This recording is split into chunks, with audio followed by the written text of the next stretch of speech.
2013 ዓመተ ምህረት የኤርትራ ወታደሮች በአድዋ ከተማ ነዋሪዎች ላይ ድንገተኛ ጥቃት ከፍተው 3 ሰዎች መግደላቸውንና 19 ማቁሰላቸውን የዓይን እማኞቹን ጠቅሶ ባወጣው ሪፖርት አስታወቀ። በሌላ በኩል ድርጊቱ መፈጸሙን አንድ የትግራይ ክልል ጊዜያዊ አስተዳደር ባለስልጣን ለሮይተርስ የዜና ወኪል አረጋግጠዋል። ጽዮን ግርማ ዝርዝሩን ይዛለች። አምነስቲ ኢንተርናሽናል የዓይን እማኞቹ የነገሩትን ጠቅሶ እንደዘገበው የኤርትራ ወታደሮች አድዋ ከተማን ሲያቋርጡ ዋና መንገድ ላይ በሚገኝ የአውቶቡስ መናኸሪያ አካባቢ ሰላማዊ ሰዎች ላይ ድንገት ተኩስ ከፍቷል ብለዋል። በመግለጫው ላይ በኤርትራ ወታደሮች በደረሰው ሌላ ጥቃት ምክንያት 3 ሰዎች ሕይወታቸውን አጥተዋል፣ 19 ደግሞ ቆስለው በሆስፒታል ይገኛሉ ያሉት የድርጅቱ የምስራቅ አፍሪካና የአፍሪካ ቀንድ ምክትል ዳይሬክተር ሳራ ጃክሰን በሰላማዊ ሰዎች ላይ ሆን ተብለው የሚፈጸሙ ጥቃቶች በዓለም አቀፍ የሰብአዊ መብቶች ሕግ የተከለከሉ በመሆናቸው በአስቸኳይ ሊቆሙ ይገባል ብለዋል። በሌላ በኩል ሮይተርስ የዜና ወኪል የአካባቢውን ባለስልጣን ጠቅሶ የተገደሉት ሰዎች 9 መሆናቸውን ዘግቧል። አስተያየታቸውን ለሮይተርስ የሰጡት የትግራይ ክልል ጊዜያዊ አስተዳደርና የአካባቢው ባለስልጣን ብርሃነ ገብረ ጻድቅ በአድዋ ከተማ የተፈጸመውን ጥቃት ለመከላከል የኢትዮጵያ መከላከያ ሰራዊት ጣልቃ ገብቷል ብለዋል። የኤርትራ ወታደሮች ሰላማዊ ዜጎችን መግደላቸውን ገልጸው የኢትዮጵያ ወታደሮች ጣልቃ ባይገቡ ኖሮ ተጨማሪ ሰላማዊ ሰዎች ይገደሉ ነበር ሲሉ ለሮይተርስ አስተያየታቸውን ሰጥተዋል። የኤርትራ ማስታወቂያ ሚኒስትር የባነ ገብረ መስቀል በጽሁፍ በሰጡት ምላሽ የኤርትራ ወታደሮች በትግራይ ክልል ውስጥ መኖር አለመኖራቸውን በተመለከተ በቀጥታ ምላሽ ባይሰጡም በአጠቃላይ የኤርትራ ወታደሮች ሰላማዊ ሰዎችን በፍጹም አይገድሉም ብለዋል። አምነስቲ በበኩሉ የ6 የዓይን እማኞቹን ቃል ጠቅሶ ባወጣው ሪፖርት በጥቃቱ ከቆሰሉት የተወሰኑ ሰዎች አድዋ ከተማ ውስጥ ዶን ቦስኮ ወደ ተባለ ሆስፒታል ተወስደው እንደነበርና 19ኙ ደግሞ ለተጨማሪ ሕክምና ወደ አክሱም ሆስፒታል መላካቸውን በመግለጫው ላይ ሰፍሯል። በሌላ በኩል እንደ አውሮፓውያን የቀን አቆጣጠር ከ2020 ታህሳስ ወር አጋማሽ ጀምሮ ትግራይ ውስጥ የሕክምና እርዳታ እየሰጠ እንደሚገኝ ያስታወሰው ዓለም አቀፉ የድንበር የለሽ ሐኪሞች ማህበር MSF የምስራቅ አፍሪካ ክፍል በትዊተር ገጽ ላይ እንዳሰፈረው ሰኞ ረፋድ ላይ 18 ሰዎች ጉዳት ደርሶባቸው ኪዳነ ምህረት ወደ ተባለ ሆስፒታል እንደመጡና የ11ዱ ጉዳት ከፍተኛ በመሆኑ ወደ አክሱም ሆስፒታል እንደተላኩ አስፍሯል። የቆሰሉት ሰዎች ደግሞ በአድዋ የአውቶቡስ መናኸሪያ አካባቢ ወታደሮች በከፈቱባቸው ተኩስ አደጋው እንደደረሰባቸው መናገራቸውን ማህበሩ አስታውቋል። አድማጮች፣ በዚህ ጉዳይ ላይ ተጨማሪ መረጃዎችን ለማግኘት ሙከራ እያደረግን ነው። በሌላ ዘገባ እንመለስበታለን። ለአሜሪካ ድምጽ ጽዮን ግርማ ከሲልቨር ስፕሪንግ ሜሪላንድ። ጽዮንን ለዘገባው አመሰግናለሁ። የመን ውስጥ በአስቸጋሪ ሁኔታ ውስጥ የነበሩ 160 ኢትዮጵያውያን ስደተኞችን ከትናንት በስቲያ ማክሰኞ ከኤደን ወደ አዲስ አበባ መውሰዱን ዓለም አቀፉ የፍልሰት ድርጅት IOM አስታወቀ። ይሁን እንጂ አሁንም ኢትዮጵያውያን የሚበዙበት 32000 ስደተኞች የመን ውስጥ በአስቸጋሪ ሁኔታ ውስጥ ይገኛሉ። አመሰግናለሁ ጽዮን። አድማጮች፣ ዜናው የሚተላለፍላችሁ ዋሽንግተን ዲሲ ከሚገኘው የአሜሪካ ድምጽ ራዲዮ ጣቢያ የአማርኛ አገልግሎት ነው። የዩናይትድ ስቴትስ የውጭ ጉዳይ ሚኒስትር አንቶኒ ብሊንከን ዛሬ ሐሙስ አስቀድሞ ይፋ ባልተደረገ ጉብኝት አፍጋኒስታን ዋና ከተማ ካቡል ገብተዋል። ብሊንከን ዩናይትድ ስቴትስ የቀሯትን ወታደሮች የምታስወጣ ቢሆንም ከአፍጋኒስታን ጋር ላላት አጋርነት አሁንም ቁርጠኝነቷ እንደጸና የሚቆይ መሆኑን ለሀገሪቱ መሪዎች አስታውቀዋቸዋል። ከአፍጋኒስታን ፕሬዚደንት አሽራፍ ጋኒ እና ከሌሎችም ባለስልጣናት ጋር የተወያዩት የዩናይትድ ስቴትሱ የውጭ ጉዳይ ሚኒስትር ብሊንከን አጋርነታችን እየተቀያየረ ነው፣ ነገር ግን ዘላቂ አጋርነት ሆኖ ይቆያል ብለዋቸዋል። የውጭ ጉዳይ ሚኒስትሩ ወደ አፍጋኒስታን የተጓዙት ትናንት ፕሬዚደንት ጆ ባይደን በዚያች ሀገር ያሉት የዩናይትድ ስቴትስ ወታደሮች በሙሉ እስከዚህ የአውሮፓ 2021 ዓመተ ምህረት መስከረም 1 ድረስ በሚኖረው ጊዜ ውስጥ በሙሉ እንደሚወጡ ትናንት ይፋ ባደረጉ ማግስት መሆኑ ነው። የአፍጋኒስታን ፕሬዚደንት ጋኒ በበኩላቸው ውሳኔያቸውን እናከብራለን፣ እኛም ቅድሚያ ትኩረት የምንሰጣቸውን ጉዳዮቻችንን እናስተካክላለን ብለዋል። አንድ ከፍተኛ የዩናይትድ ስቴትስ የውጭ ጉዳይ ሚኒስቴር ባለስልጣን በሰጡት ቃል ዩናይትድ ስቴትስ አፍጋኒስታን ውስጥ ወታደራዊ ኃይል የማይኖራት ቢሆንም ማናቸውንም ሊከሰት የሚችል ስጋት ለመጋፈጥ ግን አቅሙ አላት ሲሉ አስረድተዋል። ፕሬዚደንት ጆ ባይደን ትናንት በቴሌቪዥን ባደረጉት መግለጫቸው ዩናይትድ ስቴትስ እስከ መጪው መስከረም 1 እንደ አውሮፓውያን አቆጣጠር 2500 የሚሆኑትን ወታደሮቿን ከአፍጋኒስታን እንደምታስወጣ ይፋ አድርገዋል። ይህ ቀነ ገደብ ባለፈው ዓመት የትራምፕ አስተዳደርና የታሊባን መሪዎች ከተስማሙበት ከግንቦት አንዱ ለወራት ያህል ዘግይቶ የሚፈጸም መሆኑ ነው የተነገረው። የአሜሪካ ድምጽ የዋይት ሃውስ ዘጋቢ ፓትሲ ዊዳኩስዋራ ያሰናዳችውን ዘገባ ደረጀ ደስታ ያቀርበዋል። ከ20 ዓመታት በኋላ ወደ ትሪሊየን ዶላሮች ካወጣችበት ከ2300 አሜሪካውያንን ሕይወት ካጣችበትና በ10,000 ሰዎች የሚቆጠሩ የአፍጋን ዜጎች ሕይወታቸውን ከተነጠቁበት በኋላ ዩናይትድ ስቴትስ አሁን ይበቃል እያለች ነው። We went to war with clear goals. We achieved those objectives. Bin Laden is dead and Al-Qaeda is degraded in Iraq and Afghanistan. And it's time to end the forever war. ወደ ጦርነት ይሄድነው ግልጽ ግብ ይዘን ነው። ግባችንን አሳክተናል። ቢንላደን ሞቷል።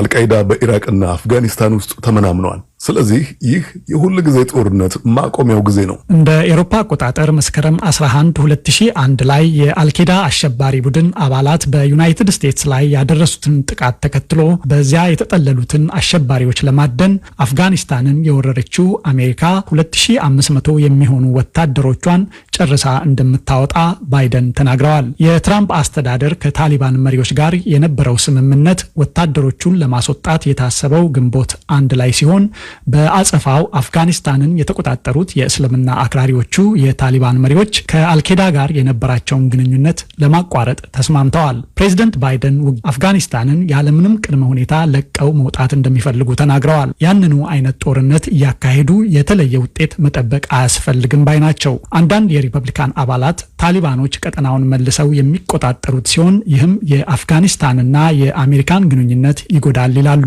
ሪፐብሊካኑ ሴኔተር ሊንዚ ግራም አንዱ ናቸው። President Biden unfortunately has chosen the highest risk option available, which is to leave no matter what. ፕሬዚደንት ባይደን እንዳለመታደል ሆኖ የመረጡት እጅግ አስቸጋሪ የሆነው ውሳኔ ነው። ይህም ለቆ መውጣት ነው። ምንም ይሁን ምን ከዩናይትድ ስቴትስ ጋር በመቀናጀት የሰሜን አትላንቲክ ቃል ኪዳን ድርጅት ኔቶ ወደ 10,000 የሚደርሱ ወታደሮቹን ግንቦት 1 ቀን ከአፍጋኒስታን እንደሚያወጣ በትናንትናው ዕለት አስታውቋል።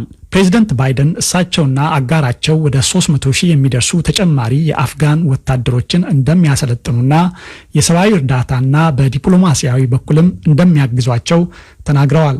ባይደን ጦራቸውን ከግንቦት ይልቅ በመስከረም ወር እንደሚያስወጡ የሰጡትን መግለጫ ተከትሎ ታሊባን ባወጣው መግለጫ ትልቅ ሁከትን ሊነሳና የአፍጋን መንግስት ሊፈረካከስ ይችላል ሲል አስጠንቅቋል። ፕሬዚደንት ባይደን መግለጫውን ከሰጡ በኋላ በአርሊንግተን ቨርጂኒያ በሚገኘው ብሔራዊ የጀግኖች መካነ መቃብር ላይ በመገኘት በጦርነቱ የተሰዉትን አሜሪካውያን ወታደሮችን አስበዋል።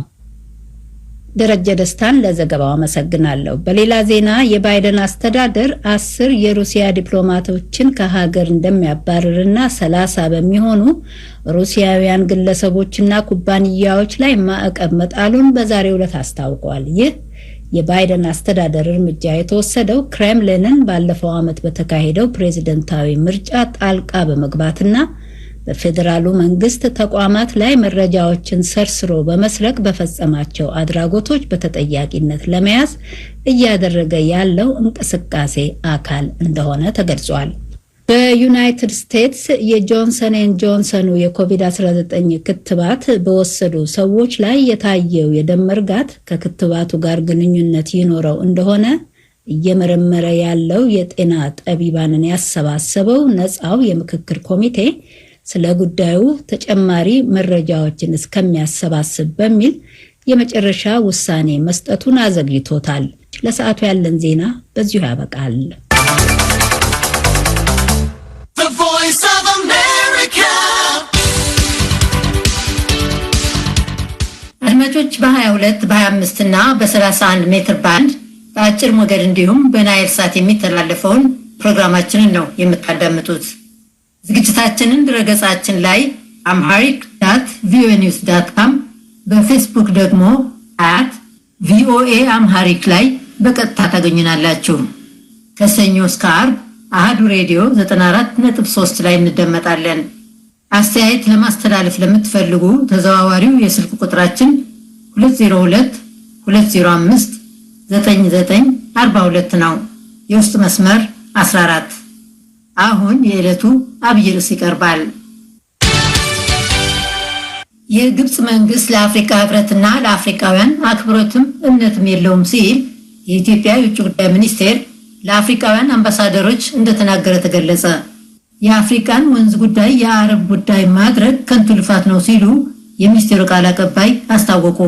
በትግራይ ሰብአዊ እርዳታ ለማቅረብ ሲወተውቱ ነበሩ የተባሉ ወገኖች ቃልና ተግባርም በእጅግ የተራራቀ ነው ብለዋል ቃል አቀባዩ። መለስካቸው አማሃ ስለ ጉዳዩ ዘገባ አድርሶናል። በህዳሴ ግድብ ዙሪያ ዴሞክራቲክ ኮንጎ ኪንሻሳ ከተማ ተደርጎ የነበረው የሶስቱ ሀገሮች ድርድር አለውጤት የመቋጨቱ ምክንያት የሁለቱ የታችኛው ተፋሰስ ሀገሮች እንደሆኑ የኢትዮጵያ የውጭ ጉዳይና የውሃ የመስኖና ኃይል ሚኒስትሮች በአዲስ አበባ ለሚገኙ የአፍሪካ ሀገሮች አምባሳደሮች ግልጽ እንዳደረጉ የውጭ ጉዳይ ሚኒስትር ቃል አቀባይ አምባሳደር ዲና ሙፍቲ ተናገሩ። ኢትዮጵያ ወደ ኪንሻሳ ያቀናችው በታላቁ ህዳሴ ግድብ ዙሪያ ሶስቱ ሀገሮች የሚያደርጉትን ድርድር በአፍሪካዊነት መንፈስ የአፍሪካን ችግር በአፍሪካ ለመፍታት ይቻላል በሚል እምነት ነበረ። ይሁንና በሌላው ወገን ይህን የአፍሪካ ጉዳይ ከአፍሪካ የማውጣት የአፍሪካን ማዕቀፍም እንዳይሳካ ይገፋ ነበረ ሲሉ አምባሳደር ዲና አስታውሰዋል። አምባሳደሩ ስም በቀጥታ ባይጠቅሱም ለዚህ በግንባር ቀደምነት ተዋናይ የሆነው የግብጽ መንግስት እንደሆነ ከሰጡት ማብራሪያ መገመት ይቻላል። ይህ የምንለው ሀገር የአፍሪካ ህብረት ሊቀመንበር በነበረበትም ሰዓት ይህን ጉዳይ ከአፍሪካ ማዕቀፍ አውጥቶ አሜሪካ ነገር ወስዶታል። ወደ አሜሪካ የወሰዱበት ሁኔታ ነበር። ቀጥሎም ደቡብ አፍሪካ የዚህን የአፍሪካ ህብረትን መምራት ሲጀምርና ሂደቱን መምራት ሲጀምር ከዚህ ከሂደቱ በተለያዩ ሰበቦች 7 ጊዜ ይወጣ ነበር። ይገባሉ፣ ይወጣሉ። ዛሬም ኮንጎ ጀምራ ገና አይሳካ ሳይታወቅ ገና ከጅምሩ የአፍሪካን ሂደት ለማደናቀፍ ባላቸው የቆየ ፍላጎት አሁንም እንዳይሳካ አድርገውታል። ይዞት የመጡትም አጀንዳ እንደምታውቁት ኳርቴት የሚል 4 ሀገሮች ይግቡ ብቻ አይደለም። ታዛቢነት እነዚህ የተባሉት አካላት ነበሩ። በፊትም ከአፍሪካ ህብረት እኩል ሚና ይኖራቸው። ይሄ ሲደመር ሲቀነስ ምንም ማለት አይደለም። ክሊር ለአፍሪካ አክብሮት የለንም ነው። ለአፍሪካ እምነት የለንም ነው። ፕሮሰሱ በአፍሪካ እንዲሳካ አንፈቅም ማለት ነው። ኦብቪየስሊ ክስ ሳይሆን ይሄ በተግባር ያስመሰከሩት ነው ማለት ነው። ይሄ ነው አንዱ ልዩነት። እንደምታውቁት በዚህ ገፍተውበታል። አሁንም ከዛ ከመጡ ወዲያው እንደተመለሱ ለተባበሩት መንግስታት ድርጅት የጸጥታ ጥበቃ ጽሕፈት ቤት ዩኤን ሴኩሪቲ ካውንስል ደብዳቤ ጽፏል። ይሄ የነበራቸው ኢንቴንሽን ነው። ዘመቻው ይሄው ነው። አፍሪካ እንዳይሳካለት በአፍሪካ ማዕቀፍ የጉዳይ እንዳይፈታ የማድረግ ነገር ነው ያለው። ቃል አቀባዩ የኢትዮጵያን አቋም ሲያብራሩ በመጀመሪያ በውሃ ሙሌትና በሙሌት አስተዳደር ቅድሚያ ስምምነት እንዲኖር ኢትዮጵያ ትፈልጋለች። የውሃ አጠቃቀምን በተመለከተ መሰረታዊ ድንበር ተሻጋሪ ሀብቶችን በሚገዙ ዓለም አቀፋዊ ደንቦች መሰረት ምክንያታዊና ፍትሐዊ ወደሆነ ስምምነት መድረስ ትፈልጋለች ብለዋል። ሱዳን በዚህ ረገድ የወሰደችው አቋም የሶስተኛ ወገንን አጀንዳ ማራመድ እንጂ ሌላ ምክንያት እንደሌለው ገልጸው የአፍሪካን ወንዝ ጉዳይ የአረብ ጉዳይ ማድረግ ከንቱ ልፋት ነው ብለዋል። በተለይ ሁለተኛው ሀገር ወደኛ ቅርብ ያለው ሀገር ምንም ጉዳይ የለውም። ከዚህ በኋላ አብዛኛው ጥያቄዎቹ ተሟልቷል። የዳታ ጥያቄ ነበር። ከዚህ በፊት ዳታ በሬሲፕሮሲቲ ስንል ነበር የቆየ ነው። እናንተም ስትሰጡን እኛ እንሰጣቸዋለን የሚል አሁን ግን ይኸው ከፈለጋችሁ እንፈርምላችኋለን። የዳም ሴፍቲን በተመለከተ አሞላሉን በተመለከተ ይኸው። ስለዚህ አጀንዳ የለው። ሁለተኛው ሀገር በተለይ ሱዳን ምንም የራሱ አጀንዳ ይዞ አይደለም እዚህ ጋር ያለው። የውክልና የምንለው ዝም ብለን አይደለም። ጥያቄያቸው ሁልጊዜም ከመጀመሪያው ጀምሮ በዚህ ግድብ ተጠቃሚዎች መሆኑን የሱዳን ሕዝብ በደንብ ያውቃል። ከኢትዮጵያ በላይ እንዳውም ግድቡ ለነሱ እንደሚጠቅም ከተከዜ ግድብ ግንባታ ወዲህ በደንብ የተረዱበት ሁኔታ ነው የነበረው። ይሄን ነገር እየተረዱ ነው። በተለይ ወታደራዊ ክንፉ የሌሎችን መልእክት ይዞ የሌሎችን ተልዕኮ ይዞ በዚህ ሁኔታ ላይ እየተንቀሳቀሰ ያለው ማለት ነው። ጉዳዩን የአፍሪካ ወንዝ የአረብ ጉዳይ ማድረጉም እንደዚሁ ፉታይል ኤክሰርሳይዝ ምንም ወደማይመለከተው ደግሞ አጉል በረሃ ይሄንን ለመውሰድ ሁሉ የሚደረገው እንቅስቃሴ በፍጹም ተቀባይነት የሌለው ነው የሚሆነው። እኛ ለዚህ ለአፍሪካ ፕሮሰስ ይሄ ፕሮሰስ እንዲሳካ ፍላጎት አለን ነው። ይህንን ነው ለአፍሪካ አምባሳደሮቻችን እንደ ማብራሪያ ባለፈው ሳምንት ተሰጥቷል። ሁለቱ ሚኒስትሮች በትግራይ ባለው ወቅታዊ ሁኔታ ላይም ለአምባሳደሮቹ ማብራሪያ እንደሰጡ አስታውሰዋል። በትግራይ ክልል በተፈጠረው ግጭት ሳቢያ አያሌ ሰብአዊ እርዳታ እንደሚያስፈልግ መንግስትም በዚህ ረገድ እርዳታ ለሚሹ ወገኖች 70% የሚሆነውን መጠን እንደሚያቀርብ የገለጹት አምባሳደር ዲና ሙፍቲ እርዳታ እናድርስ እያሉ ሲጠየቁ የነበሩ ያሏቸውን በተለይም ምዕራባውያን መንግስታትን ተችተዋል። አክሰስን በተመለከተ ከዚሁ ሳንወጣ መነሳት ያለበት ጉዳይ ሰብአዊ እርዳታ ሰጪ ወገኖች በተለይ ምዕራባውያኑ በብዛት አክሰስ ክፈቱ የሚል ነገር ነበር። በጣም ብዙ ነገር በመርከብ ጭነው በር ላይ ቆመው እንደው በአውሮፕላን በመኪና በባቡር ጭነው እርዳታውን ለማድረስ መንገድ ያጡ ነበር የሚመስለው። እንዴ ክፈቱን ቶሎ ሰው እየሞተ ነው እየደረስን ነው መድኃኒት ጭነው መጡ ነበር የሚመስለው። ነገር ግን ሲከፈት ምንም የለም። አብዛኛው ባዶ እጁን ምናልባት እንደውም ሳተላይት ፍቀዱልን የሚል ነው አንዳንዱ። አሜሪካኖች ግን በዚሁ አጋጣሚ ጥሩ እርዳታ ሰጥቷል፣ ጎጎላ እርዳታ ሰጥቷል። ሊመሰገኑ ይገባል። የምትናገረውን ነገር ከዛ ጋር ተመጣጣኝ ነገር ማድረግ ማለት እሱ ነው። ምክትል ጠቅላይ ሚኒስትርና የውጭ ጉዳይ ሚኒስትር ደመቀ መኮንን ከዩኤስ አሜሪካ ፕሬዚዳንት ጆ ባይደን የጸጥታ አማካሪ ጋር በስልክ ውይይት ማድረጋቸውንና ህዳሴ ግድብን በተመለከተ በትግራይ ወቅታዊ ሁኔታ በኢትዮጵያና በሱዳን ድንበር ላይ እንዲሁም በመጪው የኢትዮጵያ ምርጫ ላይ ማብራሪያ እንደሰጧቸው ቃል አቀባዩ አስታውቀዋል። መለስካቸው አምሃ ለአሜሪካ ድምፅ ሬዲዮ ከአዲስ አበባ።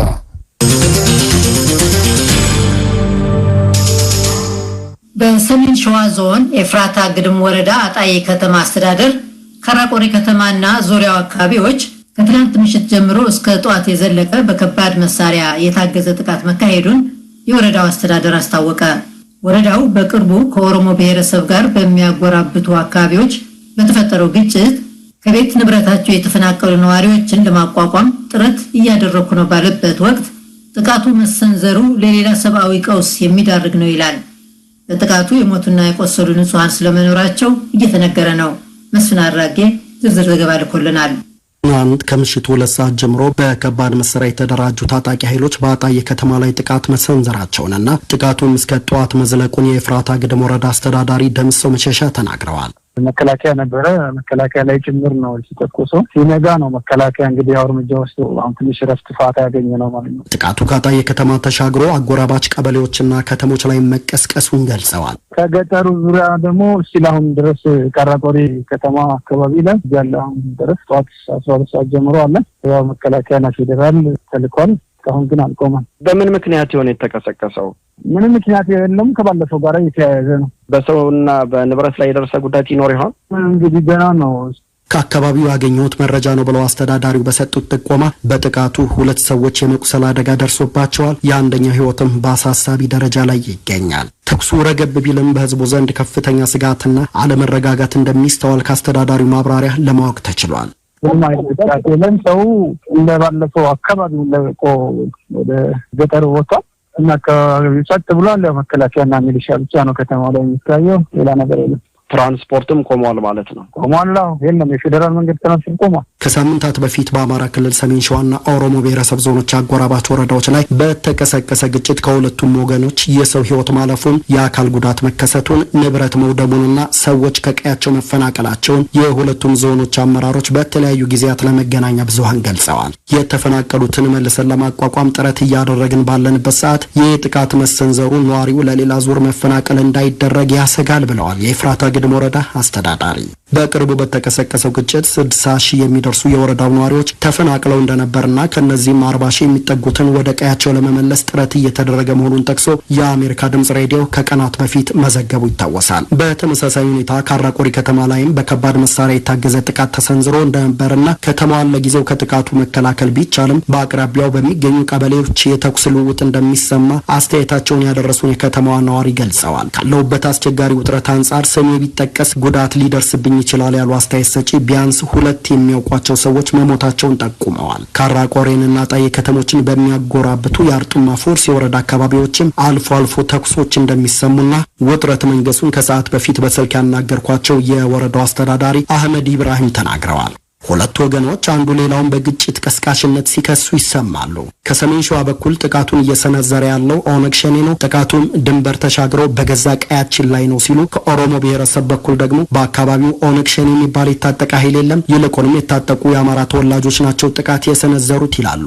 በአካባቢው የክልሉን ልዩ ኃይል ጨምሮ የፌዴራል መከላከያ ሰራዊት ቢሰፍርም አዘናግቶና ጊዜ ጠብቆ በሚሰነዘር ጥቃት የንጹሃን ሕይወት እየተቀጠፈ መሆኑን ከስፍራዎቹ የደረሰ መረጃ ያመለክታል። ከደሴ ባጣዬ ወደ አዲስ አበባም ሆነ ከአዲስ አበባ ባጣዬ ወደ ሰሜኑ የሀገሪቱ ክፍል የሚደረግ ጉዞ ዛሬ የተቋረጠ ሲሆን የህዝብ ማመላለሻ አውቶቡሶች ከደሴ መካነ ሰላም በመርጡ ለማርያም በኩል ተሻግረው ወደ አዲስ አበባ ለመዝለቅ ተገደዋል። ይህም 400 ኪሎ ሜትር የሚርቀው የአዲስ አበባ ጉዞ ላይ 257 ኪሎ ሜትር እንዲጨምር ያስገድደዋል። ለአሜሪካ ድምጽ ሬዲዮ መስፍን አራጌ ነኝ ከደሴ።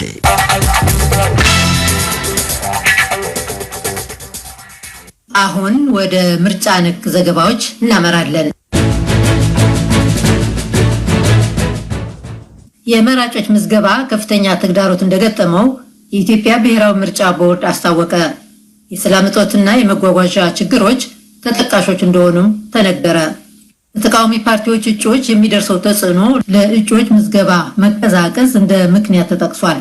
በእጩዎቹ መታሰር የገዢው ፓርቲ ተወካይ ይቅርታ ጠይቀዋል። መለስካቸው አመሃ ስለ ጉዳዩ ዘገባ አድርሶናል። የኢትዮጵያ ብሔራዊ ምርጫ ቦርድ በምርጫ 2013 እንደሚወዳደሩ ካሳወቁ ተፎካካሪ ፓርቲዎች ጋር ለመወያየት ዛሬ የጠራው ስብሰባ ያተኮረው ከመጋቢት አጋማሽ ጀምሮ እስከ መጪው ሚያዝያ 16 ቀን ድረስ ይካሄዳል በተባለው የመራጮች ምዝገባ ሂደት ላይ ነበረ። ቦርዱ ባቀረባቸው ማብራሪያዎች መሰረት ምርጫ ይካሄድባቸዋል ተብሎ በእቅድ ከተያዙት ወደ 50 ሺህ የሚሆኑ ምርጫ ጣቢያዎች ተከፍተው ስራ የጀመሩት 25171 ብቻ ናቸው። ከዚያ በተጨማሪም የመራጮች ምዝገባ ባለፉት 15 ቀናት ውስጥ በመላ ሀገሪቱ እጅግ ዝቅተኛ መሆኑን የቦርዱ ባለሙያዎችና መሪዎችም ገልጸዋል። በአዲስ አበባ ከተማ ከ200 ሺህ በጥቂቱ የሚበልጥ ቁጥር ያላቸው መራጮች ብቻ ተመዝግበዋል። ለመራጮች ምዝገባ መጓተት አንዱ ትልቅ ምክንያት የትራንስፖርት ወይም የመጓጓዣ ችግር መሆኑን አስታውሰው በሀገሪቱ የሚታየው የሰላም ሁኔታም ሂደቱን እንዴት እንዳወሳሰበውና እንዳወቀው በምሳሌ ያስረዱት የቦርዱ ሰብሳቢ ወይዘሪት ብርቱካን ሚደቅሳ ናቸው። አንደኛ በኦሮሚያ ክልል ምዕራብ ወለጋ፣ ምስራቅ ወለጋ፣ ሆሮ ጉዱሩና ቄለም እዚህም እዛም በየጊዜው ፍሌር የሚያደርጉ የግጭት ሁኔታዎች እንዳሉ ይታወቃል። እና በእንደዚህ አይነት ሁኔታ የምርጫ ቦርድ ምንም እንዳልተፈጠረ ወይም ምንም ችግር እንደሌለ አድርጎ የመራጮች ምዝገባን ሂደት መቀጠል አልቻለም፣ አልፈለገም። ይህ እንግዲህ ስልጠናን ያካትታል፣ የምርጫ አስፈጻሚዎችን ማሰማራት ያካትታል፣ የቁሳቁስ ስርጭትን ያካትታል፣ ጣቢያዎችን መክፈት ያካትታል ማለት ነው። ለመራጮች ምዝገባ ሂደት ብዙ እንቅፋቶች ናቸው የተባሉ ምክንያቶች ከተፎካካሪ ፓርቲዎችም ቀርበዋል። በተለይም ከፌዴራል መንግስት ውጭ ባሉ የመንግስት አካላት በተፎካካሪ ፓርቲዎች እጩዎች ላይ የሚደርሰው የእስርና የማስፈራራት ተግባራት እንዲሁም ሌሎች የማዋከብ ድርጊቶች የመራጮችን ፍላጎት እንዳቀሰቀሰው የአያሌ ተፎካካሪ ፓርቲዎች ተወካዮች ተናግረዋል።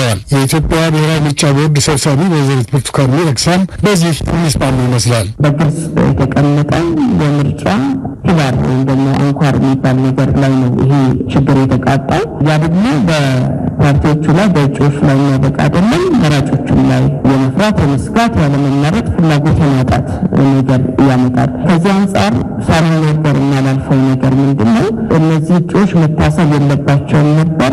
ግን ከዛ በኋላ ለረጅም ሳምንታት ወይም ደግሞ ለብዙ ቀናት እስር ላይ እንዳይቆዩ በጣም የተባበሩን ያገዙን እና መፍትሄ የሚያበጁት የፌዴራል ሕግ አስፈጻሚ ተቋማት ናቸው። በአንዳንድ ሁኔታዎች ራሳቸው የፌዴራል ፖሊስ ወኪሎች በስፍራው ሄደው የታሰሩትን እጩዎች እስከ ማስፈታት ድረስ ተግባራቸውን ፈጽመዋል። በዚህ አጋጣሚ ላደረጉልን ትብብር በጣም እናመሰግናለን። እንዳልኩት መታሰር አልነበረባቸውም፣ ህገወጥ ተግባር ነው። የገዢ ብልጽግና ፓርቲ ጽህፈት ቤት ኃላፊ አቶ ብናልፍ አንዱዓለም ፓርቲያቸው ይህ ምርጫ በታቀደው የጊዜ ሰሌዳ መሰረት እንዲጠናቀቅ ያለውን ቁርጠኝነት ገልጸው ያጋጠሙ ችግሮችን መንግስትና ገዢው ፓርቲ ለመፍታት እያደረጉ ነው ያሉትን ባጭሩ ገልጸዋል። ይሁንና በተፎካካሪ ፓርቲዎች እጩዎች ላይ ይደርሳል በተባለው በደል ይቅርታ ጠይቀዋል። የተቃዋሚዎች እጩ ከመታሰር ሌላም ችግሮች ጋር የተያያዘውን በተመለከተ ኢንፋክት እኔ ፐርሰናሊ በዚህ ጉዳይ ላይ በጣም ሀፍረት ነው የሚሰማኝ እዚህ ቁጭ ብሎ መስማት ማለት ነው።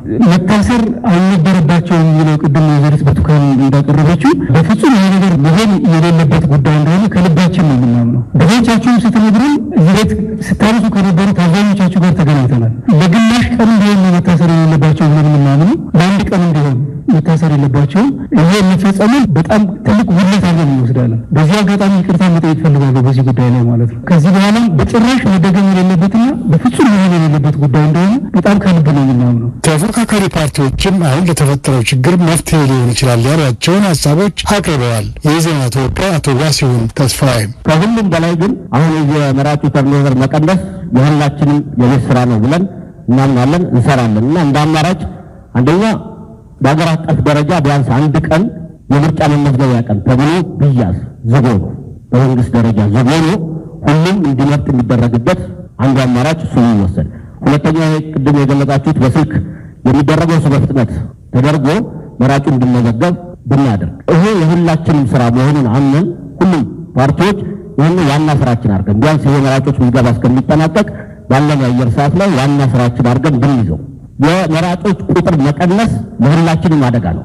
በተለይ ለተፎካካሪ ፓርቲዎች ትልቅ አደጋ ነው። የመራጮች ቁጥር በቀነሰ ቁጥር እየተጎዳ መሄደው ስልጣን ላይ ያለው አካል አይደለም፣ ተቃዋሚ ተፎካካሪ ፓርቲ ነውና እሱን እኛ እንደ ዋና ስራችን አድርገን ብንወስድ እኛ በተቻለን አቅም ቤት ለቤት የምናደርገው ቅስቀሳ የዚህ ወር ዋናው ስራችን ይሄ ነው።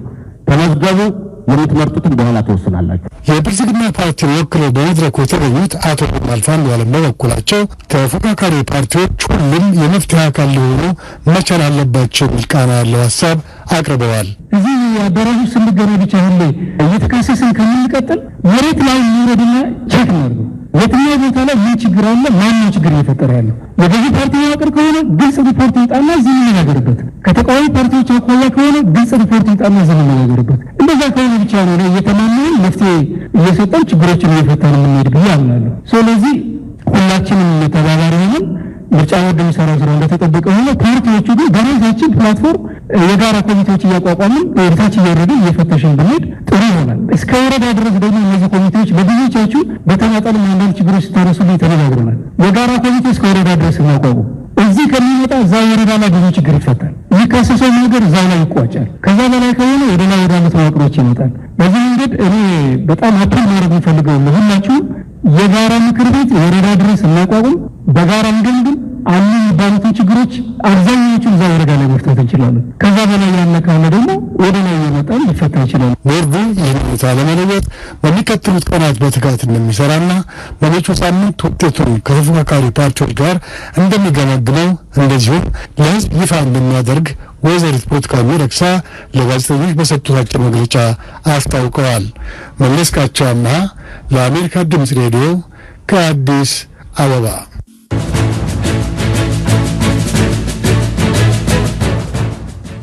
በደቡብ ምዕራብ ኢትዮጵያ የሚገኙ የአምስት ዞኖችና የአንድ ልዩ ወረዳ የክልልነት ውሳኔ ህዝብ ከስድስተኛው ሀገራዊ ምርጫ ጋር በአንድ ቀን በተመሳሳይ ሰዓት እንዲፈጸም መወሰኑ በመራጮች ላይ የሚፈጥረው ግርታ አለመኖሩን የኢትዮጵያ ብሔራዊ ምርጫ ቦርድ ገለጸ።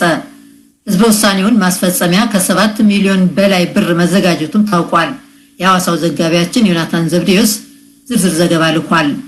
የኢትዮጵያ ብሔራዊ ምርጫ ቦርድ የኮሚኒኬሽን ጉዳዮች አማካሪ ወይዘሪት ሶላና ሽመልስ የደቡብ ምዕራብ ኢትዮጵያ የክልልነት ውሳኔ ህዝብና አገራዊ ምርጫ በአንድ ቀን ማድረግ በመራጮች ዘንድ የሚፈጥረው ግርታ አይኖርም ብለዋል። በመራጮች ኖርማሊ አሁንም ቢሆን የክልል ምክር ቤትና ተወካዮች ምክር ቤትን በተመሳሳይ ቀን አብዛኛዎቹ ቦታዎች ላይ እንግዲህ በሚያቀርብ መሰረት ከአዲስ አበባና ድሬዳዋ ውጭ ሁለት ምርጫ ነው የሚያካሄዱት። ስለዚህ ምንም ጥያቄ የለውም። ለህዝብ ተወካዮች ምክር ቤትና ለክልል ምክር ቤት የሚደረገው ምርጫ ላይ አንድ ተጨማሪ የድምጽ መስጫ ወረቀት መስጠት ነው። እዛ ድምጽ መስጫ ወረቀት ላይ መራጮች ምልክታቸውን አስፍረው ይሄዳሉ። ሌሎች ምርጫዎቻቸውንም ደግሞ ኖርማል መደበኛ ምርጫዎቻቸውንም ያካሄዳሉ። ስለዚህ የአንድ የድምጽ መስጫ ወረቀት መጨመር ነው እንጂ ሌላ ምንም ውስብስብ ነገር የለውም። አሁን ትናንት እዚህ ኮንታ ዳውሮ አካባቢ ያሉ ሰዎችን እያነጋገርኩ ነበርና እስካሁን የወሰድን ያለነው አንድ ካርድ ብቻ ነው ብለውኝ ነበረ። ልክ ነው። አንድ ካርድ ነው የሚጠቀሙት። ኦኬ፣ በአንድ ካርድ ነው ሶስቱንም ምርጫ የሚያካሂዱት? አዎ ልክ ነው። በአንድ ካርድ ሁለቱንም ምርጫ የክልል ምክር ቤትና የተወካዮች ምክር ቤት እንደሚካሄደው ማለት ነው። ስለዚህ አንድ መራጭ ካርዱን ይዞ ሲገባ በዛ ካርድ መሰረት መዝገብ ላይ መኖሩ ይረጋገጣል። ከዛ የድምጽ መስጫ ወረቀቶቹ ይሰጡታል። በሌሎች የኢትዮጵያ አካባቢዎች የሚሰጥ የድምጽ መስጫ ወረቀት አንድ የተወካዮች ምክር ቤትና አንድ የክልል ምክር ቤት የድምጽ መስጫ ወረቀቶችን ይወስዳል። ህዝበ ውሳኔ በሚካሄድበት ቦታ ላይ ተጨማሪ አንድ የህዝበ ውሳኔ ወረቀት ይወስዳል ማለት ነው። ስለዚህ ምርጫዎቹ ሁሉም ላይ የሚገባ አድርጎ ይወጣል። ስለዚህ ምንም ኮምፕሊኬትድም አይደለም። ከዚህ ፊት ከሚደረጉ ምርጫዎችም የተለየ አይደለም። በእነዚህ አካባቢዎች ያሉ መራጮች አሁን ከምርጫ ጣቢያዎች እየወሰዱት ያሉት የመራጭነት ካርድ አንድ ሲሆን በዚህ ካርድ በምርጫው ዕለት በሚሰጠው ድምጽ መስጫ ሁለቱንም ምርጫ ያካሂዳሉ ብለዋል። ሁለቱም ምርጫ በአንድነት የሚካሄድበት ሂደትና አፈጻጸሙን አስረድተዋል። ምንም ውስብስብ ነገር የለውም። አስፈጻሚዎች አንድ የድምጽ ሰጪ ሲገባ ካርዱን ያያሉ። ካርዱ ድምጽ ወረቀት ላይ ማነው የመራጮች መዝገብ ላይ መኖሩን ያረጋግጣሉ። 3 ወረቀት ይሰጡታል። በሌላ ቦታ 2 ወረቀት ነው የሚሰጠው። የክልል ምክር ቤትና ተወካዮች ምክር ቤት ነው። እዚህኛው ላይ ግን አንድ ተጨማሪ የድምጽ መስጫ ወረቀት ይሰጣል። ለህዝብ ውሳኔ የተለየ ቀለም ነው የሚኖረው። በዛ መሰረት መራጮች 3ቱን ላይ ምልክታቸውን አድርገው ወደሚመለከቱ 3 የተለያዩ ሳጥኖች ያስገባሉ ማለት ነው። ሌሎች ቦታዎች ላይ የህዝብ ተወካዮች ምክር ቤት ላይ የክልል ምክር ቤት ሳጥኖች ይቀመጣሉ። እዚህኛው ላይ በተጨማሪ የህዝብ ውሳኔ የድምጽ መስጫ ሳጥን ማለት ነው። ስለዚህ በአፈጻጸም በኩል ምንም አይነት ውስብስብነት የለውም። ከሌሎች ምርጫዎችም ሆኖስ ምንም የተለየ አይደለም። በጣም ቀላል። ምርጫውን በአንድ ቀን ማድረጉ ወጪ በመቀነሱ ለውሳኔ ህዝብ ያስፈልገው 7 ሚሊዮን ብር ገደማ ብቻ መሆኑም ተገልጧል። በቅርቡ የተደረገው የሲዳማ ክልልነት ህዝበ ውሳኔ እንኳን የፈጀው ከ7 ሚሊዮን ብር በላይ ነበር። የአስፈጻሚዎች ስልጠና ያው በጣም ለህዝብ ውሳኔውን በተመለከተ ተጨማሪ ማረግ ካልሆነ በስተቀር ሌላው እንዳለ በብሔራዊ ምርጫ በሚደረገው ውስጥ የሚካተት ነው። የአስፈጻሚዎች ስምሪት በዛ ውስጥ የሚካተት ነው።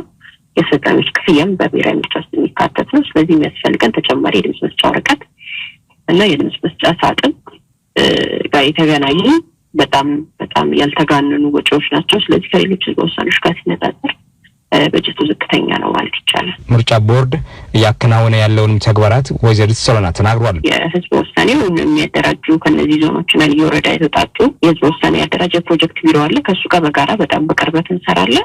ከፕሮጀክት ቢሮ ጋር በመተባበር እንግዲህ ለምሳሌ በጀት አዘጋጅተናል። የበጀት ጥያቄ ለተወካዮች ምክር ቤት አቅርበናል። የራሳችን ደግሞ ይህን ህዝብ ውሳኔ በሚያደራጅ በዋናው በኦፕሬሽን ስራዎቻችን ስር ህዝብ ውሳኔ ያደራጅ ልዩ ፕሮጀክት ቢሮም በራሳችን እኛ ጋር ደግሞ አቋቁመናል። እሱ እንግዲህ በጀት ማደራጀቱን ተጨማሪ የሚያስፈልጉ ቁሳቁሶችን ማዘጋጀቱንና ለህዝብ ውሳኔው የሚያስፈልጉ ተጨማሪ ሌሎች ስራዎችን ማከናወኑን የሚሰራ ነው ማለት ነው። በሲዳማ ክልል ውሳኔ ህዝብ ወቅት የወሰዱትን ልምድ ግንቦት 28 2013 ዓ.ም ይደረጋል ተብሎ ለሚጠበቁት ምርጫዎች እንደ ጥሩ ተሞክሮ እንጠቀማለን ሲሉ ተናግሯል። በደቡብ ምዕራብ ኢትዮጵያ በአንድነት አንድ ክልል ለመመስረት ህዝብ ውሳኔ የሚካሄድባቸው አካባቢዎች የከፋ፣ የሸካ፣ የዳውሮ፣ የቤንች ሸኮ፣ የምዕራብ ኦሞና የኮንታ ልዩ ወረዳዎች ናቸው። ለአሜሪካ ድምጽ ራዲዮ ዮናታን ዘብዲዮስ ሐዋሳም።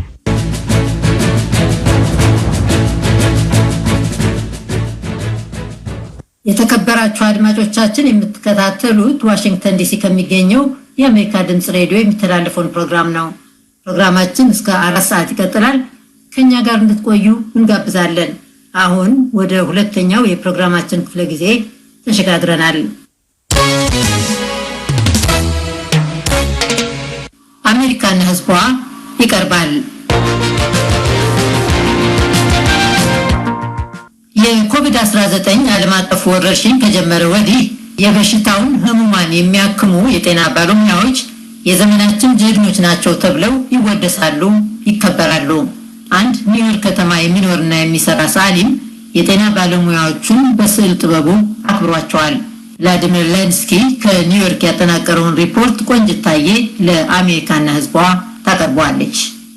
ላንሴት ተብሎ በሚጠራው የሕክምና ነክ ጥናቶች መጽሔት ላይ ታትሞ የወጣ አንድ አዲስ ሪፖርት ነው። እንዲህ ይላል። የኮቪድ-19 ዓለም አቀፍ ወረርሽኝ ከተከሰተ ወዲህ በእናታቸው ማህፀን ውስጥ እያሉ ወይም በምጥና በወሊድ ወቅት ህይወታቸው አልፎ የሚወለዱ ጽንሶች፣ በእርግዝና ወቅት ህይወታቸውን የሚያጡ እናቶችና ከማህፀን ውጪ የሚፈጠሩ ጽንሶች ኤክቶፒክ ፕሬግናንሲ ከሚባለው ጋር የሚከሰቱ የሴቶችና የጽንሶች ደህንነት እክሎች ቁጥር ወትሮ ከነበረው ከፍ ማለቱን ነው ይህ ጥናት የሚያስረዳው። ለዚህም አንዱ ምክንያት በአያሌ ሀገሮች ሴቶች ያላቸው የጤና አገልግሎት ተደራሽነት ወትሮም ዝቅተኛ በመሆኑና በወረርሽኙ ወቅት ደግሞ ይህ ሁኔታ በመባባሱ እንደሆነ ያስረዳል። ህፃን ማሌክ ባለፈው የአውሮፓ መጋቢት ወር መጀመሪያ ላይ ነው የተወለደው። እናቱ ሂንዲ ሼርጊን በኮቪድ-19 ወረርሽኙ መሃል መጸነሷን ባወቀች ጊዜ ወቅቱ ሐኪም ቤቶች በኮሮና ቫይረስ የተጋለጡ ታካሚዎች የሚበዙበት ስለነበረ ወደ ሐኪሞቿ ወይም ወደ ሆስፒታል መመላለስ አታብዢ የሚል ምክር በብዛት ትሰማ ነበር። በዚህ መሃል አንድ ጊዜ ትታመማለች። ስትመረመር በተለምዶ የሳምባ ምች የሚባለው ኒሞኒያ እንደያዛት ታወቀላት። ከዚያም ሐኪሟ ለማንኛውም እናረጋግጥ ብሎ የኮቪድ ምርመራ ሲያደርግ እውነትም ለኮሮና ቫይረስ ተጋልጣለች። ሂንዲ ሼርጊን እንዲህ ታስታውሰዋለች። It's just a huge, world that's really unknown, and it really pushed me over the edge, and I was so stressed. በቃ ምን ጉድ መጣብኝ ብዬ ከባድ ጭንቀት ውስጥ ገባው። የእርግዝናዬን ወቅት በተቀላላው እጅግ ከባድ ጭንቀት ውስጥ ሆኜ ነው ያሳለፍኩት። እንዲህ ቢሆንስ እንዲያ ቢሆንስ እያልኩ ስጋት ውስጥ ነበርኩ። ከዚያ በኋላ በተደረጉላት በርካታ ምርመራዎች ጽንሱ በትክክል እያደገ መሆኑን ሐኪሞቿ ቢያረጋግጡላትም እሷ ግን ጭንቀቱ ሊለቃት እንዳልቻለ ነው የምትናገረው። You're kind of, playing the lottery with this information. I didn't get tested again for antigens. መረጃዎቹን ሁሉ ትሰሚና እኔ ላይ የሚደርሰው የቱ ይሆን ብለሽ ትጨነቂያለሽ። እንዲህ ይሆን እያልኩ ማውጣት ማውረድ ብቻ ሆነ። ድጋሚ የኮቪድ-19 ምርመራ አላደረኩም፣ ግን ያለማቋረጥ ፍርሃት ውስጥ ነበርኩ። በማደርገው ነገር ሁሉ ልክ ነኝ እንዴ ብዬ ራሴን እጠራጠር ነበር። ፕሮፌሰር አስማ ካሊል በለንደን ሴንት ጆርጅ ሆስፒታል ከእርግዝናና ከወሊድ ጋር ተያያዥ የሴቶች ጤና ልዩ ሐኪም ናቸው። ኮሮና ቫይረስ በነፍሰ ጡር ሴቶች ላይ ያስከተለውን ጉዳት ካጠኑት ባለሙያዎች መካከል አንዷ ናቸው። We included more than 6 million women from 40 studies ከ17 ሀገራቶች 6 ሚሊዮን የሚሆኑ እርጉዝ ሴቶችን አሳትፈን 40 ጥናቶችን አድርገናል። እነዚህ ሴቶች ላይ በኮቪድ-19 ወቅት በነበራቸው የእርግዝና ወቅት ያየነውን ከኮቪድ በፊት ከነበሩ መረጃዎች ጋር በማነጻጸር አጥንተናል። በላንሴት መጽሔት ላይ ታትሞ የወጣው ሪፖርታቸው በእናታቸው ማህፀን እያሉ ወይም ደግሞ ልክ እንደተወለዱ ህይወታቸው የሚያልፈው ልጆች ቁጥር በጽንስ አለመርጋት ወይም በውርጃ ምክንያት ከሚመዘገቡት የተለየ ነው። ሁለቱ ሁኔታዎች የሚከሰቱበት የእርግዝና ወቅት የተለያየ በመሆኑ ሌላው ይህ ጥናት የደረሰበት ውጤት ደግሞ ኮቪድ-19 ወረርሽኝ ወቅት ከእርግዝና በተያያዘ ምክንያት ህይወታቸውን ያጡ ሴቶች ቁጥር ከወረርሽኙ በፊት ከነበረው በ1/3 ያህል የበለጠ ሆኖ መገኘቱን ነው። በእርግዝና ወቅት ተገቢው የማህፀን ክፍል ሳይደርሱ የሚያድጉ ጽንሶች ጋር በተያያዘ ከሚከሰቱ የጤና አደጋዎች ተያይዞ አጣዳፊ ሕክምና የሚያስፈልጋቸው ሴቶች ቁጥርም በእጅጉ እንደጨመረ ነው ይህ ጥናት ያመለከተው።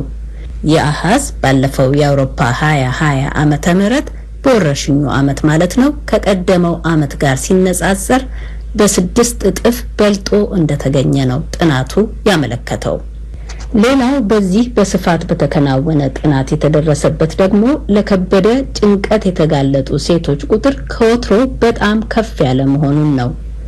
ጽንሶች በእናት ማህፀን ውስጥ ባሉበት ህይወታቸው የሚቀጭበት ወይም ደግሞ በምጥና በወሊድ ወቅት ህይወታቸው የሚያልፍበት ምክንያት ከናቲቱ በኮሮና ቫይረስ መያዝ ጋር በቀጥታ ተያያዥነት አለው ማለት እንዳልሆነ ግን አጥኚዎቹ ሳያስገነዝቡ አላለፉም።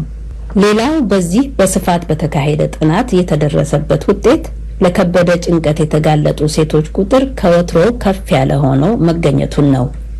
ጽንሶች በእናት ማህፀን ውስጥ ባሉበት ህይወታቸው የሚቀጭበት ወይም ደግሞ በምጥና በወሊድ ጊዜ ህይወታቸው የሚያልፍበት ምክንያት ከናቲቱ በኮሮና ቫይረስ መያዝ ጋር በቀጥታ ተያያዥነት አለው ማለት እንደሆነ ሳያስገነዝቡ አላለፉም አጥኚዎቹ።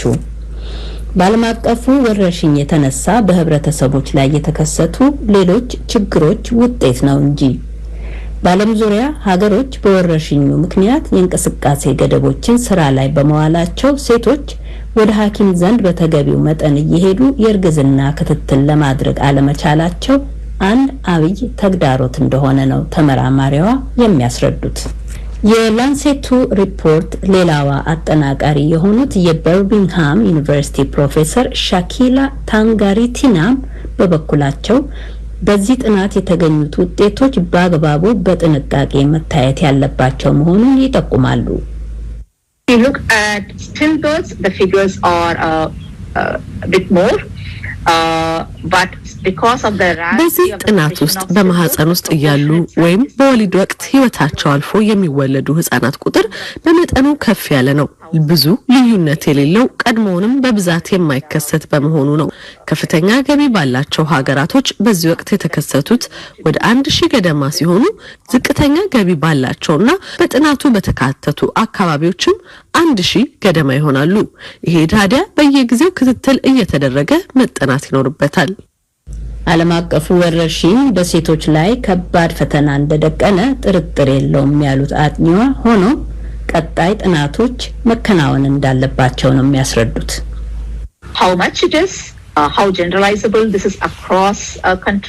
በዚህ ጥናት የተገኙት ድምዳሜዎች ምን ያህል አጠቃላዩን የዓለም ሀገራቶች ይመለከታሉ? በገበያቸው መጠን በሚለያዩ ሀገራቶች ውስጥ ላይ ልዩነት አላቸው ወይ? ለተጠቀሱት ችግሮች በተለይ ምክንያት የሆኑት ምን ናቸው? እነዚህንና በእነዚህ ጥያቄዎች ዙሪያ መረጃዎችን እየሰበሰብን ማጥናታችንን መቀጠል ይኖርብናል። ይህኛው ጥናት 20 ከሚሆኑ ሀገሮች የተገኙ መረጃዎችን ተመርኩዞ የተካሄደ ነው።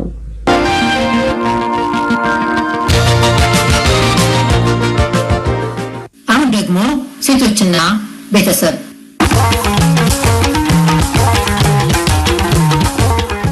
የሴቶችና ቤተሰብ የዛሬ እንግዳችን የማህበረሰብ ሳይንስ ባለሙያ ወይዘሮ ዮዲት አማ ናቸው። ወይዘሮ ዮዲት ላለፉት 28 ዓመታት በዚህ በአሜሪካ በሴቶችና ብቸኛ ስደተኛ ህፃናት ላይ ሲያገለግሉ የቆዩ ሲሆኑ የጾታ እኩልነትን በተመለከተ ከፍተኛ እንቅስቃሴዎችን ያደርጋሉ። በተለይም ባለፉት 4 ዓመታት በአሜሪካ በፊላዴልፊያ ግዛት ለኢትዮጵያውያን ማህበረሰብ የአእምሮ ጤናን በተመለከተ ሰፊ እንቅስቃሴ ሲያደርጉ ቆይተዋል። ኮቪድ-19 በከፍተኛ ሁኔታ የአገልግሎት ዘርፉን ማጥቃቱና በዚህም የተነሳ በዘርፉ ውስጥ ያሉ እጅግ ብዙ ሴቶች መቸገራቸውን አንስተው የመፍትሄ አማራጮችንና የተለያዩ ሴቶችን ያበቃሉ ያሏቸውን እድሎች ጠቁመዋል። ኤደን ገረመው ጋር ያደረጉት ቆይታም ወይዘሮ ዮዲት ኮቪድ-19 በኢትዮጵያውያን ሴቶች ላይ ስላደረሰው ጫና ከሚያብራሩበት ይጀምራል። እንደኛ አይነት ሀገሩ በተለይ ውስብስብ ያለ ሴቶች ታሪክ ያለው ሀገር ማለትም ሁለት ኤክስትሪም ነው በየኛ ሀገር ሴቶች ታሪክ። በአንድ በኩል በነገስታትም በኃላፊነትም በጦር ሜዳም አርበኝነት በፓርላማ ውስጥ በብዙ ረድፍ የኛ ሴቶች ከዘመናት በፊት ሲሳተፉ የነበሩ ዓለም ላይ ሴቶች እንደዛ በማይሳተፉበት ጊዜ የኛ ሴቶች ሲሳተፉ የነበሩና ክብር ቦታ ያላቸው ናቸው። በሌላው በኩል ደግሞ ህፃናትን በመዳር የትምህርት ዕድል በመንፈግ ገፋ ብለው ደግሞ የሄዱትን የደሞዝ እኩልነት የሌለበት ጾታዊ ጥቃት በጣም የሚገንበት እና በህግም በፍርድም በህገ መንግስት ውስጥም ደግሞ ያልተካተተ ሴትን መብት በጣም የሚጥስ ደግሞ አንድ ሌላ ወገን ደግሞ አለ። አሁን ይህን ሁሉ አይተን ኮቪድን በምንመለከትበት ጊዜ ሴቶቻችን ስራ ዘርፍ ባሉበት ጊዜ ብዙዎቹ የጤና ጥበቃ ረድፍ ውስጥ ነው ያሉት። ዋናው በኮቪድ ደግሞ በጣም የተመታው ያ ረድፍ ነው። ስለዚህ ብዙዎቹ ሴቶች አንድ እጅግ በጣም ብዙ ሰዓትን በሚሰሩበት ጊዜ ቤት ውስጥ ያለውን ስራና ቤት ውስጥ ያለውን በኬር ቴከር ወይንም በረዳትነት የሚሰሩበት በሙሉ ተጎድቶባቸዋል። በሁለተኛ ደረጃ ደግሞ በአገልግሎት ዘርፍ ውስጥ በጣም ብዙ ሴቶች ተሳትፈው ነው የሚሰሩትና ያ አገልግሎት ስራ ሁሉ በኮቪድ ጊዜ ተቋርጧል። አንዲት ሴት ቢዝነስ ከፍታ ከሆነ የምታድረው ቢዝነሱ ወድቋል። አንዲት ሴት ከሰው ቤት ተቀጥራ በተመላላሽ ከሆነ የምትሰራው በኮቪድ ጊዜ ስልጠና ወይንም የተለያዩ የስራ እድገትን የሚያሰጡ ፕሮግራሞች ሁሉ በኮቪድ ጊዜ ተቋርጠው ነበር። ወደ 64% ነው የሴቶቹ በኢትዮጵያ ውስጥ ሌኦፍ የገጠማቸው በስራ ዓለም ላይ። ኮቪድ-19 ሴቶችን ወደ አመራር ማምጣት ላይ የሚያሳድረው ጫና ምንድነው? እነዚህ ወደ አመራር የማምጣት ጉዳዮች እስካሁን የተደረጉ ጥረቶች ስኬታማ መሆን ያልቻሉት ስለምንድን ነው? ስኬታማ መሆን አልቻሉም ብዬ ደፍሬ ለመናገር አልችልም። ምክንያቱም በአሁኑ ሰዓት ወደ 50% ፖለቲካል ካቢኔት ውስጥ እና በብዙ ነገር ወደፊት የሄድንባቸው ረገዶች አሉ። በብዙ መስሪያ ቤቶች ብዙ ሴቶች፣ በብዙ ኤንጂኦዎች ብዙ ሴቶች እየመሩ ነው ያሉት ፕሬዚዳንታችን ሳይቀር። ስለዚህ በአንድ በኩል የኛ ሀገር እጅግ በጣም ጥሩ ሰርቷል። ብዙ በፖሊሲ ደረጃ ሴትን የሚመለከት ብዙ ነገር ቦታ ላይ እያዋለ ነው። ከቤጂንግ ስብሰባ ጀምሮ የሴቶች መስሪያ ቤቶች እየተከፈቱ ነው ያሉት። እኛ ሀገር የሴትና የልጆች ሚኒስቴር አለ። የውመንስ አፌር የሴቶች ስራን የሚመለከት መስሪያ ቤት አለ። በፖሊሲ ደረጃ ብዙ ነገር ወጥቷል። በህግ ደረጃ ብዙ ቦታ ላይ በወንጀል የሚያስቀጣ እንዲሆን ገብቷል። ትልቁ ችግር ሆኖ የታየው ያንን ነገር እንዴት ነው ወደ መሬት ልናወርደው የምንችለው? እነዚህ ነገሮች በእያንዳንዱ ግለሰብ የኔ ነው፣ የሴት ልጅ ችግር የኔ ችግር ነው ብሎ የራሱ አድርጎ መውሰድ መቻል አለበት። ፖሊሲዎቹ መሬት ላይ መውረድ እንዲችሉ፣ ትምህርቶቹ መሬት ላይ መውረድ እንዲችሉ ብዙ መንገድ ሴቷን ጥፋተኛ የሚያደርግ አይነት መልእክቶች ይተላለፋሉ። እነዛ መልእክቶች የሚተላለፉበት ጊዜ ሴቷን ድምጿን ነው የሚይዘው፣ አንደበቷን ነው የሚይዘው። ኢትዮጵያውያን ሴቶች በዚህ ወቅት ያጋጠማቸው ነገር ኮቪድ ብቻ ሳይሆን ግጭቶች ናቸው። ግጭቶች በተለያዩ አካባቢዎች እየተነሱ ነው። በዚህ ምክንያት ደግሞ እጅግ በጣም ብዙ ሴቶች እና ህጻናቶች ሀገር ውስጥም ሆነ እንዲሁም ድንበር ተሻግረው ለመፈናቀል ተጋልጠዋል። በግጭቶች ሳቢያም ደግሞ ሰፊ የሆነ ጾታዊ ጥቃቶች እየደረሱ መሆኑ ይሰማልና ይሄስ ምን አይነት ተጽዕኖ አምጥቷል? መቼም ሁልጊዜ ዓለም ላይ እንደዚህ አይነት ግጭት በሚመጣበት ጊዜ መጀመሪያ አደጋ የሚደርስባት ሴት ነች። ከሴት አልፎ ልጆቿ ናቸውና አሁንም በእኛም ሀገር ውስጥ ባለው የተለያየ የፖለቲካ የሃይማኖት ችግሮች በተፈጠረው ግጭት ትልቅ ችግር እናቶቻችን፣ እህቶቻችን፣ ልጆቻችን ላይ ነው የደረሰው እና ብዙ ልጆች እና እናቶች ተደፍረዋል፣ ተሰደዋል እና አሁን ያ ምንድን ነው የሚያመጣው? እንግዲህ ለሷ ለደረሰባት ብቻ ሳይሆን ትውልድን የሚነካ ጉዳት ነው ያለው። ህይወቷን በሙሉ ጠባሳ ነው የምትይዘው። ያ ጠባሳ የአእምሮ ችግርን እሷ ላይ ብቻ ሳይሆን ልጆቿም ላይ ነው የሚያመጣው። ጀነሬሽን ወይም በአንድ ትውልድ የሚቆም አይደለም። እንግዲህ ዘንድሮ ኮቪድ-19 ባጠላበት ዓለም እንደተባለው ይሄንን አሸንፎ ለመውጣት መደረግ አለባቸው የምትያቸው የመፍትሄ ሀሳቦችስ ምንድን ናቸው?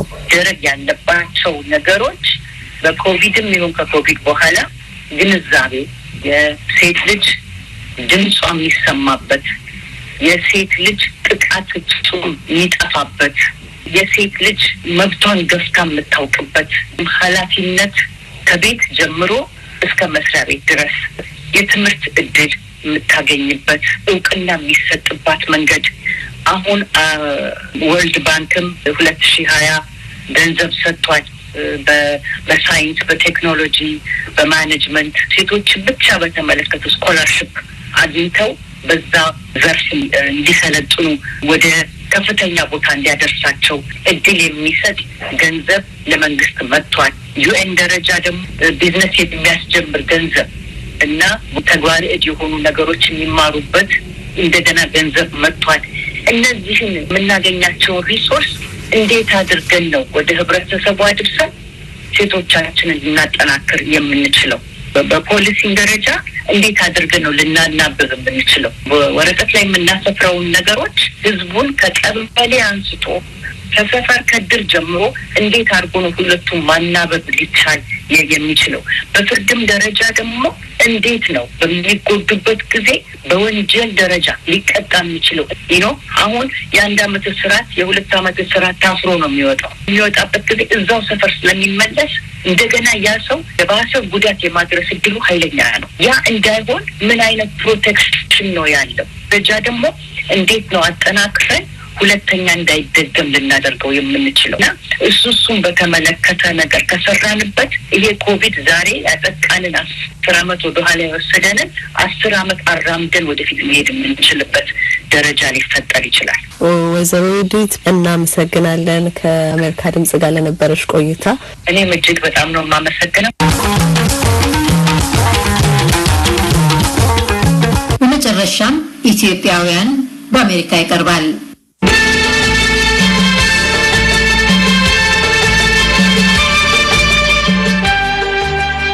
ባለፈው ሳምንት እዚህ ዩናይትድ ስቴትስ በሰሜን ቨርጂኒያ አሌክሳንድሪያ ግዛት ውስጥ የሚገኙ ትውልደ ኢትዮጵያ የኮቪድ-19 ክትባቶችን በቀላሉ የሚያገኙበት መንገድ መከናወኑን መዘገባችን ይታወሳል። በርካታ በጎ ፈቃደኛ ኢትዮጵያውያን የሕክምና ባለሙያዎች የተሳተፉበትን የክትባቱን መርሃ ግብር ያቀናጀችው የፋርማሲ ባለሙያና የቨንደር መድኃኒት ቤት ባለቤት የሆነችው ዮዲት ጉልላት ካለፈው መጋቢት ጀምሮ እስካሁን ባለው ጊዜ ወደ 15000 የሚሆኑ ሰዎች ክትባቱን እንዲያገኙ ማድረግ መቻሉን ገልጻለች። በዛሬው ዕለትም ቀጣይ ክፍል ይቀርባል። ደረጀ ደስታ አቀናብሮታል። የቫንዶርን መድኃኒት ቤት ባለቤትና የፋርማሲ ባለሙያ ዮዲት ጉልላት ባለፈው ሳምንት ከነገረችን 15000 ሰው ሌላ በዚህ ሳምንት ከ2000 በላይ ተጨማሪ ሰዎችን ማስከተባቸውን ነግራናለች። ባለፈው ሳምንት ውይይታችን ያቋረጥነው የተለያዩ ሰዎች ክትባት ለማግኘት ብቻ ሳይሆን ከኮቪድ-19 ጋር በተያያዘ የተለያየ ታሪክ ያላቸውም ሰዎች ወደ መድኃኒት ቤቱ እንደሚመጡ በማድመጥ ነበር። ለመነጋት ሲመጡ መጀመሪያ ኮቪድ የለንም ይላሉ። ብዙዎቹ አድሬስ ማድረግ አይፈልጉም። ኦክሲጅናቸውን ይለካለሁ። አንዳንድ ጥያቄ ስጠይቃቸው ሂዴ ብዬ በአምቡላንስ ይጋባሉ። ከኛ ጋር ወስደን በአምቡላንስ ያስከተትናቸውን ሰዎች አሉ። እኛም እርዳታ ብዙ አድርገንላቸዋል። ስፔሻሊ ከዶክተር ሊሻን ጋር በመነጋገር ብዙ ፔሸንቶች ሲመጡ የዚህ ፓክ አድርጉ ይሄን አድርጉ እያለ ብዙ እንከታተላቸዋለን። የቫንዶርን ባለቤቶችና በጎ ፈቃደኞቹ የሕክምና ባለሙያዎች ክትባት ወደ መስጠቱ አገልግሎት እንዴት ሊገቡ እንደቻሉ ዮዲት እንደሚከተለው ታብራራለች። መጀመሪያ በኮቪድ ቴስቲንግ ነው የገባ ነው። አድቨርታይዝ አደረግን። ኮቪድ ቴስት እናደርጋለን አለን። ብዙ ሰዎች ይመጣሉ። በዚያን ጊዜ ማንም ሰው ፋርማሲስቶች እንኳን ልጆች ፋርማሲስቶች አያደርጉትም። ኮቪድ ቴስት ማድረግ ብዙ የሚፈራበት ጊዜ ነበር። እኛ ብዙ ነገር እውቀትም አልነበረንም። ላይክ እንዴት ትራንስሌት እንደሚደረግ እናውቃለን፣ ግን ስደእትን ደፍረንበት ነው የገባ ነው። ከሰራን በኋላ ኮቪድ ቫክሲን በሚመጣበት ጊዜ አሌክዛንድሪያ ሲቲ እኛን ኮንታክት አደረገን። እናንተ ጋር ተባብረን እንስራ ብሎ በዛ ምክንያት ነው የገባ ነው። እኛም ደግሞ ፍላጎት እንደነበር ነግረናቸው ነበረ። ከዚያ ይሄ ኦፖርቹኒቲ ሲመጣ ብዙ ኮቪድ እነዚህ ፖዚቲቭ የነበራቸውን ኔጌቲቭ የነበራቸውን ሁሉ ሪፖርት እናደርግ ነበረ። ከባርኮ ላብ ሴንተር ባንታ ናቸው ያሉ ከነሱ ጋር እንደገና ደግሞ ከአሌክዛንድሪያ ሄልዝ ዲፓርትመንት ጋር ሶስታችን ሆነ ፖዚቲቭ የሆኑትን ሰዎች እየደወሉ ካውንስል እናደርጋለን። ፖዚቲቭ ኔጌቲቭ እያለን እነግራቸዋለን። ምን ማድረግ እንዳለባቸው ሁሉንም እናስተዋውቃለን። ስፔሻሊ በዛ ጊዜ ኢትዮጵያኖች ብዙ ፖዚቲቭ ነበራቸውና ኮሚኒኬሽን ፕሮብሌም ነበራቸው። በመሀልኛ ስለነበረ ከሲዲሲ ጋር እኛ ጋር ይደውላሉ። እኛ ደግሞ እነሱ ጋር እንገናኛለን። ፔሸንቶቹና አሌክዛንድሪያ ሄልዝ ዲፓርትመንት ክትባቱ መሰጠት በተጀመረበት አካባቢ በተለይ ለአረጋውያኑ የኢትዮጵያውያን ማህበረሰብ አባላት ወይም ሲኒየር ኬር ያሉትን ጨምሮ ክትባቱ ቅድሚያ እንዲሰጥ ማድረጋቸውንም ዮዲት ተናግራለች። ላሪጅ ሀውስ ብዙ አበሾች ኢትዮጵያኖች ይኖራሉ። እናቴም እዛ ነው የምትኖረው። መጀመሪያ ያስከተሉናቸው ማንም ሲኒየር ኬር ሳይከተብ እኛ ሰዎችን ያስከተሉ እዛ ሄደን መጀመሪያ ያከተሉናቸው እነሱ ነው። በየቦታው ለምሳሌ የሄዳችሁ አዳራሾችን እየተጠቀማችሁ ስትሉ ያስከፍሏቸዋል ወይስ በነጻ ይተባበሯቸው? እንዴት ነው የሚሆነው? አማኑኤል ቤተክርስቲያን እኛን በነጻ በነሄኖክን በነፊልጶስም ሄኖክ ተስፋዬ በእነሱ በኩል በደንብ በጥሩ ሁኔታ ተቀብለውን ነበር። ለእናንተ ሰው ወጪ አይኖርባችሁም? ይህን ሁሉ ስታደርጉ እንዴት ነው የምታካክሱ? ለምሳሌ ሲዲሲ ኦር ሄልዝ ዲፓርትመንቱ ሁለቱም የሚሰጡ ቫክሲን ብቻ ነው። ግሎቭሱ፣ ባንዴዱ ከሱ ጋር የሚመጣባቸው ነገሮች በሙሉ ማንም አይሸፍንልንም። ወጪ ከኛ ነው። ብዙ ወጪ ያለብን ነገር ግን ኢንሹራንስ አላቸው። ለዚህ ኢንሹራንሳችን ስጡ። ወደፊት ከተከፈለ ፋርማሲስቶችን ከኔ ጋር ይሰራሉ፣ እነሱ ይከፈላቸዋል። እና እስካሁን ድረስ ምንም ነገር የተከፈለ ነገር የለም። ከመንግስት ጋር የተነጋገርን ነው። ግን በቅርቡ ኢንሹራንስ ካምፓኒ ሪኮግናይዝ አድርጎ እንርዳቸው። ብዙ ነገር በማህበር ውስጥ ያደረጉ ስለሆነ ፓርቲሲፔት አድርገን ስፖንሰር እናድርጋቸው ብለን